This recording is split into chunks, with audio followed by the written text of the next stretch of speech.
tere, armas kogudus.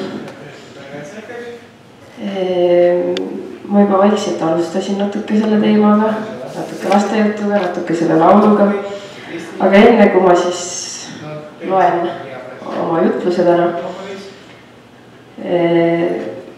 mõtlesin, et ma räägiks, kuidas ma üldse jõudsin selle teemani ja kuidas ma jõudsin jutluseni. Ehk siis räägin ka oma kogemusloost. Ma tean, et tuntakse puudus meil kogemuslugudest. Ma võib-olla kõigepealt räägiksin, kuidas ma jõudsin teemani minimalism. Minu jaoks tähendab minimalism elu lihtsust või elu väärtustamist nii-öelda või osata leida elus nii-öelda väärtus ja hoida sellest väärtusest rohkem kinni kui kõigest muust. Umbes 8 aastat tagasi, 9 aastat tagasi olin ma avastanud, et kui me Veikoga kokku kolisime, siis meil olid mõlemal üks spordikott ja meil oli kõik vajalik olemas. Ja selle väikese aja peale me ei olnud ju kaua koos elanud, oli meil järsku mitu autotäit asju, kui me hakkasime kolima. Ja enne sedagi ma nagu avastasin, et ma ei tule oma koduga toime, ma olin pidevalt stressis ja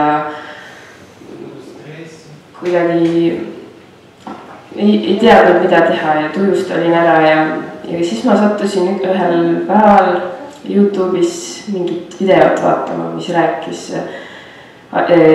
asjade äraandmisest ja et meil on siis rohkem aega teha neid asju, mida me väärtustame. Ja see mind huvitas nii väga, sest ma sain kohe aru, et see on see teema, mis on mul valesti. Ja ma hakkasin sellega tegelema, siiamaani tegelen sellega, sest see on protsess, ei käi niimoodi üle öö ja nüüd on kõik korras. Ma endiselt näen kodus, et mul on võimalik oma elu veel nii palju lihtsamaks teha. Et ma olen sellel pikal teekonnal käinud juba mitmeid aastaid. Aga ma olen selle aja jooksul õppinud ja uurinud nii palju selle kohta, et ma olen isegi mõelnud vahepeal sellest teha firma ja olla mentor inimestele, kes soovivad oma kodust saada asjadest lahti. Ma lihtsalt ei ole julgenud selle sammu ette võtta. Aga kuidas ma jõudsin just nüüd siia täna? Minu jaoks on täiesti Jumala ime see, et mina siin täna ees olen. Umbes 4-5 aastat tagasi kuulsin ma esimest korda Jumalat otse ütlemas mulle, sa pead kirjutama sellest teemast jutluse. Ma mõtlesin, et loll mõte mul pähe tuli. No, et see nagu, ma teadsin, et see oli Jumal, aga ma ei tahtnud seda uskuda. Ja ma surusin selle maha, mis asja. Miks ma seda maha surusin? Kuna mina olin klassis kõige halvem kirjandite kirjutaja, kõige halvem, mul olid pidevad kahed, ma nägin vaeva, et neid parandada 3-deks. Õpetajad on mul öelnud isegi gümnaasiumi aeg, mul juba lapsed olid, kui ma käisin täiskasvanute gümnaasiumis, öeldi mulle, et kas ma olen kõnepuudega. Ehk siis mind on terve elu nii-öelda kirjandite osas maha tehtud ja väga palju on nüüd öeldud, et ma ei oska, ma ei tea, lauseid õigesti kirjutada ja mul on eesti keel nii-öelda koolis tunnina on see kõige raskem ka nagu aine enam või üldse keeled. Aga Jumal ütles mulle pidevalt, et sa pead kirjutama jutluse selle teemal. Ja ma ei tahtnud seda, mul on isegi aega, kus mul pisarad välja tulnud. Sest ma olen kartnud, et kui ma ei tee seda, mis Jumal käsib, siis Püha Vaim ei taha rääkida enam minuga ja Jumal ei taha olla mu juures. Ja see oli minu jaoks nii suur raskus ja nii dilemma, sest pidevalt see tuli ja tuli, sa pead kirjutama jutluse. Siis teatud aeg edasi, ma olin ikka vahepeal see juba täitsa maha surunud, et ei, ma ei tee välja, et ei.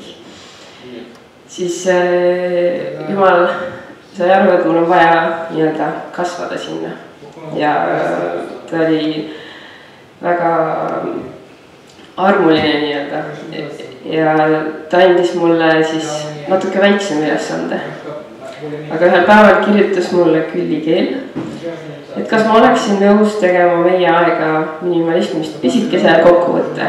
Siis ma mõtlesin, et ma teen selle ära, siis ei saa jumal mulle mitte midagi enam öelda. Ma kirjutan selle ära ja läheb siis nagu, siis ma olen oma selle mõtte edasi andnud ja nüüd on kõik. Ma olen sellest lahti, ma olin nii õnnelik, et hea küll, ma pingutasin, see oli mu jaoks väga raske ja ma ei jäänud tegelikult selle tekstiga üldse rahule. Aga ma tegin selle ära. Läks natuke aega mööda, jumal jälle ette mulle, sa pead kirjutama jutluse. Ma olin nagu, mis asja, et sellest ei piisanud siis või. Läks natuke aega edasi. Ma pidevalt ütlesin jumalale ei. Ja endiselt olin vahepeal nagu kurb selle pärast, et ma sain aru, et ma nii-öelda keeldun jumala väljakutsest. Aga ma ei tahtnud ütlust kirjutada. Siis tuli järgmine hetk, kus mu käest küsiti naiste retriidi jaoks, et kas ma oleksin nõus tegema minimalismi teemal töötuba seal. Ja ma sain aru, et see oli jälle jumala poolt antud käsk, et kuna ma ei olnud rääkinud laialdaselt inimestel väga, et see on minu kõige suurem siuke, nii et ma hobi korras, mis ma olen kõik õppinud ja mul on selle kohta teadmisi palju. Aga tuldi liidust inimesed, kes mind väga ei teagi ja konkreetselt küsisid seda teemat, et kas sa teeksid minimalismi teemal siis seda töötuba. Ja ma võtsin selle üleskutse vastu, sest ma tunnen, et see on minu kutsumus rääkida sellest teemast. Ja kui ma selle ära tegin, siis ma sain meie ajast tagasiside väga paljudele just see osa meeldis. Ja sealt ma sain motivatsiooni, et hea küll, ma hakkan vaikselt kirjutama siis, et siis ei saa mulle jumal rohkem midagi öelda, et ma vaikselt kirjutan selle jutus endale sahtli põhja. Ma ei olnud seda kaua, seda mõtet enda peast saanud hoida, kui tuli Virve mu juurde, et kuule, meil on vaja. Ja siis, kui ma natuke rääkisin, et ma tegelikult tegelen sellega, aga see aasta alguseks sobib kõige paremini see teema, et alustada uut aastat sellised nii-öelda. Nii et ainuke asi, mis ma näen siin, et tänu jumalale ma olen siin ees, et tema on andnud mul selle jõu, et see üldse lõpuks ära teha ja tema on andnud mulle väiksemaid ülesanded, et ma saaksin kasvada ja jõuda lõpuks päris selle suure ülesande, mille ta kohe alguses. Ma isegi mäletan, et jumal ütles seda siis, kui mul olid töökindlad käes ja alutasin põllu peale. Ja siis keset jalutamist ütles mulle, et kirjuta jutlus. Nii et see on minu kogemuslugu siis. Aga mu jutluse teemaks on vähem rohkem. Armsad vennad ja õed. Täna soovin ma meie südameid suunata mõtisklema minimalismi teemal. See teema ei ole vaid pelgalt moeröögatus või lihtsalt elustiili valik, vaid pigem kutse sügavama jumala tõe ja lihtsuse poole. Piibel kutsub meid mõtlema sügavamalt sellele, kuidas me oma aega, energiat, ressursse kasutame. Kas meie elud peegeldavad pigem üleliigse kogumist või Jumala rahu ja armastust? Sooviksin seda teemat teile jagada jutluse sarjana osa, millel on 3 osa. Täna on siis esimene osa, mis räägib, kuidas Piibel soovitab meil elada. Selle jutluse juhtsalm on Matteuse evangeeliumi 6. peatüki 21. salm. Sest kus on su aare, seal on ka su süda. Meie kultuur õpetab meid koguma. Meie kultuur treenib meid minema poodi ja ostma asju. Põhimõtteliselt võime öelda, et ükskõik mida me vajame, me saame poest osta. Või siis kas olemasoleva kaubana või siis eritellimusena. Palju häid pakkumisi on ja häid valikuid on, ning meil on kalduvus koguda. Sest arvame, et me vajame neid. Täna tahan esile tõsta teile 3 kirjakohta, mis avavad asjade kogumise ja ülekülluse tegeliku olemasolu. Ja olemuse nagu. Esimene kirjakoht puudutab ristija Johannest. Johannese ülesanne oli ette valmistada inimesi Jeesuse tulekuks. Ta kuulutas väga olulist sõnumit meeleparandusest, patust pöördumisest ja Jumala poole pöördumisest. Ühel päeval kuulasid tema sõnu ka mõned usulised juhid teiste rahva seast, nagu kui olid rahvad koos kõik seal. Luuka 3. peatüki 8. salm. Seal on kirjas, et Johannes ütles neile: kandkem nüüd meeleparandusele koheseid vilju ja ärge hakake iseenestes ütlema, meie isa on ju Abraham. Sest seda uskusid paljud tol ajal. 10. salmis nad küsisid Johanneselt: mis meil siis tuleb teha?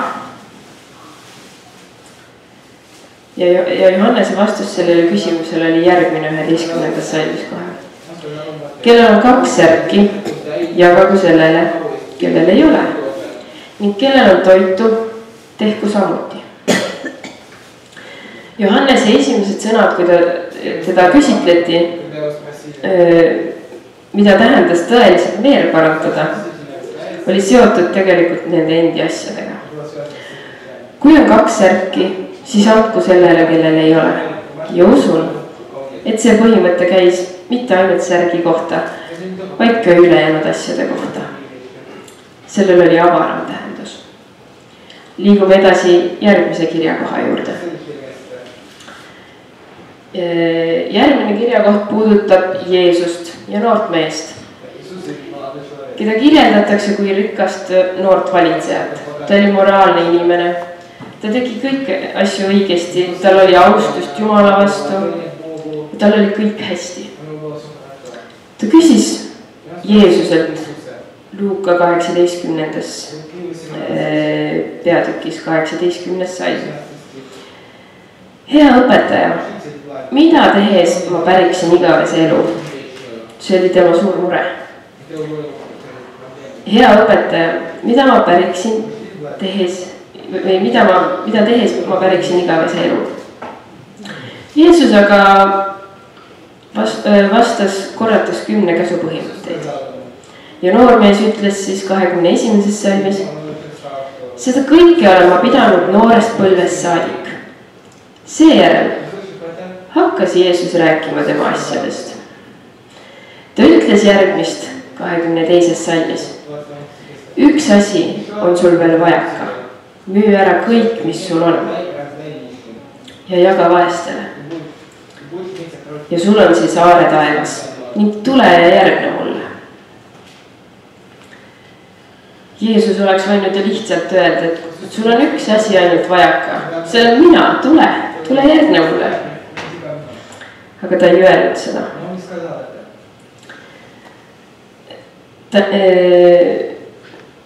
Ta andis mõista, et kõigepealt tegele oma asjadega ja siis alles tule järgne mulle. Miks ta nii ütles? Sest asjad olid suureks takistuseks. Ja kuidas me seda teame? See mees lahkus. Ta valis oma asjad Jeesuse asemel.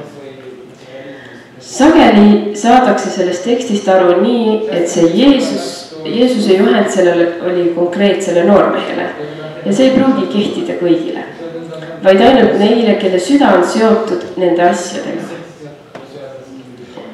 Kuid vaatame edasi Jeesuse nõuandeid seoses asjade ja elukorraldusega.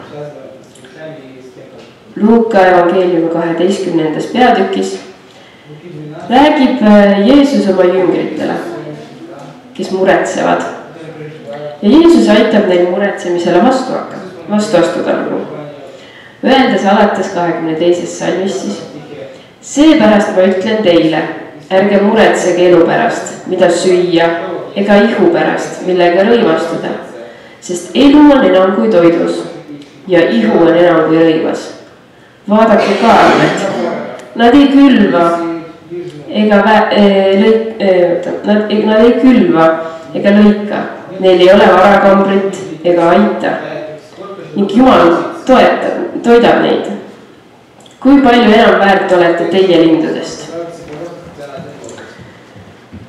Pärast neid lausutasid sõnu lisab Jeesus 33. salmis. Müüge ära, mis teil on ja andke almusteks. Nii et Johannes ütles seda variseridele ja saduseridele ja ülejäänud rahvalegi, kes tulid ristimisele. Jeesus ütles seda rikkale noorele mehele ja oma jüngritele. Ja eks meiegi taha ei olla Jeesuse jüngrid. Lihtsalt öeldes andsid nad mõista kõigile, et omage vähem asju. Miks me seda Piiblis ikka ja jälle kuuleme? Ja mis probleem tekitab asjade omamine? Tyler Durden, üks tegelaskuju ühes boksifilmis, ütles, asjad, mis sul on, lõpuks hakkavad sind omama. See lause on väga paljude minimalistide seas levima hakanud. Kuid ta ei olnud esimene, kes seda ütles. Jeesus ütles seda esimesena, lihtsalt teiste sõnadega.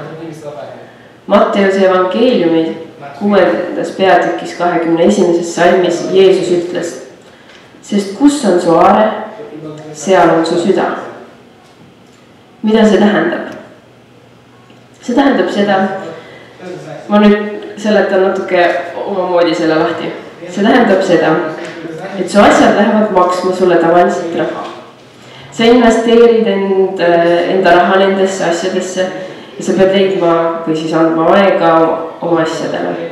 Neid tuleb koristada, neid tuleb puhastada, neid tuleb hooldada. Ja igal asjale annad sa oma südame, millesse sa investeerid. Sellisteks oleme inimestena loodud. Mida rohkem asju meil on, eriti kui need on ilusad, head asjad, mida me hindame, seda rohkem me anname oma südame asjadele. Aga kuidas me saame aru, et meie süda on just antud asjadele? Jeesus näitab meile seda ühe loo kaudu. Piiblis on kirjas Jeesuse räägitud tähendamissõnad. Luuka 14. peatükis. Loo peategelane kutsub inimesi pidusöögile. See sümboliseeris Jeesuse Kristuse kutset meile astuda sisse Jumala riiki. Elada elu, kus me ei armasta ainult Jeesust, vaid kus me elame ka tema eesmärkide järgi ja teenime teda. See on elu, mis on meie jaoks parim. 18. salmis ütles Jeesus selles loos järgmist. Aga nemad kõik hakkasid nagu ühest suust vabandama. Esimene ütles talle, ma olen ostnud põllu ja pean tingimata seda vaatama minema. Ma palun sind, vabanda mind. Ja teine ütles, ma olen ostnud 5 paari härgi ja lähen neid proovima. Ma palun sind, vabanda mind. Miks nad vabandasid? Miks nad ei saanud kutsele reageerida? Nende põhjus, vabandus, oli nende vara. Nii see toimib, asjad võtavad meie südame ja me ütleme jah asjadele ja ei Jeesusele. Kõik meie asjad hakkavad meid omama.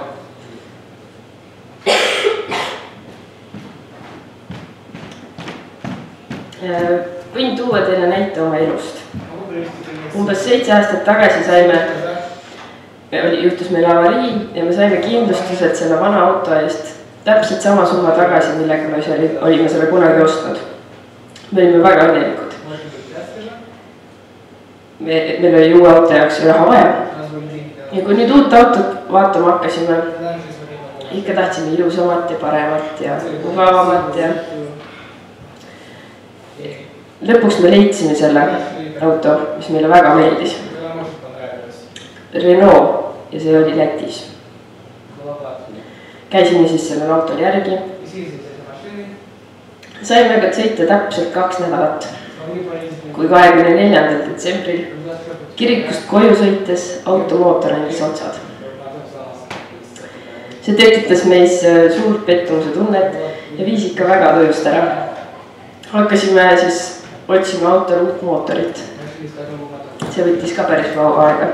Kuid ka leidsime selle Lätist, Leedu piiri äärest kuskilt. Sai võetud siis järgmine reis ette. Käidud mootori järgi. Kulutasime selle peale palju kütust ja mootor ise juba maksab päris palju autol. Selle raha eest oleks saanud juba uue odavama auto osta. Saime siis lõpuks ära toodud ja siis meil oli vaja leida kedagi, kes mootori autole peale paneks. Jälle omakorda aeg, jälle omakorda rahakulu. Lõpuks, kui kõik tehtud sai, tuli välja, et sellel mootoril oli sama viga, mis eelmisel. Tekib siis küsimus, et kui nüüd hakata uut mootorit jälle otsima, peame taas oma aega kulutama sinna. Ka rahaliselt kulutama sinna. Nüüd me oleme tüdinenud ja frustreeritud sellest juba. Kas meie omasime autot või auto omas meid? Iga meie omand hakkab mingil määral meid omama. Isegi tühi leivakott. Sa pead võtma aega selleks, et seda ära visata. Või võtma aega selleks, et seda kokku lappida ja kuskile hoiustada, et äkki kunagi läheb vaja. Ja kui neid hoiustades seal, siis seda hoiustuskohta tuleb ka ju aega sorteerida. Nii et iga asi, iga pisike detail, mis meil kodus on, võtab meid märkamatult oma aja. Teatud asju me peame omama. Mul on ka asju. Ja vahest isegi mõtlen, et liiga palju, sest mul on juba meeldima hakanud asjadest loobumine. Kuid mõistlik on hoolikalt kaaluda, mida me päriselt vajame. Et me ei annaks oma maist või et me ei omaks maist vara liiga palju, sest see võtab meist enam, kui me tegelikult mõistame. Mida rohkem asjad meist võtavad, seda vähem oleme kätte saadavad Jumalale. Meil on oluliselt vähem aega pühenduda sellele, mida Jumal sooviks, et me teeksime. Kui me nüüd vabaneme ebavajalikest asjadest, me ei pea enam nende peale aega kulutama, me ei pea neid hooldama. Lisaks vabaneb ruum ja suudame kiiremini jõuda asjadeni, mida me päriselt vajame. Mõelge, kui palju paremaks meie elu läheb. Ja ma ütlen teile, see tekitab vabastava tunde. Iga kord, kui ma saan mingist asjast lahti, kodus ära antud või kuskil nagu raske koorem langeks südamelt. See on lihtsalt nii hea tunne. Lõpetuseks tahan lugeda teile uuest Matteuse evangeeliumi 6. peatüki 21. salmi uuesti. Sest kus on su aare, seal on ka su süda. Mõelge sellele, millist aaret me tahame. Kas maissaaret, mis hoiab meid Jumalast eemal, või taevast aaret? Mäletate, ma alguses ütlesin teile ütluse pealkirjaks, vähem on rohkem. Mida vähem on meil maist vara, seda rohkem on meil aega pühenduda Jumalale või ka perele. Ja seda rohkem on meil ruumi südames Jumala jaoks. Kutsun teid üles mõtlema sellele ja miks mitte teha sellest ka uue aasta eesmärk. Vähendada vaikselt oma vara, et leida rohkem aega Jumala jaoks. Aamen.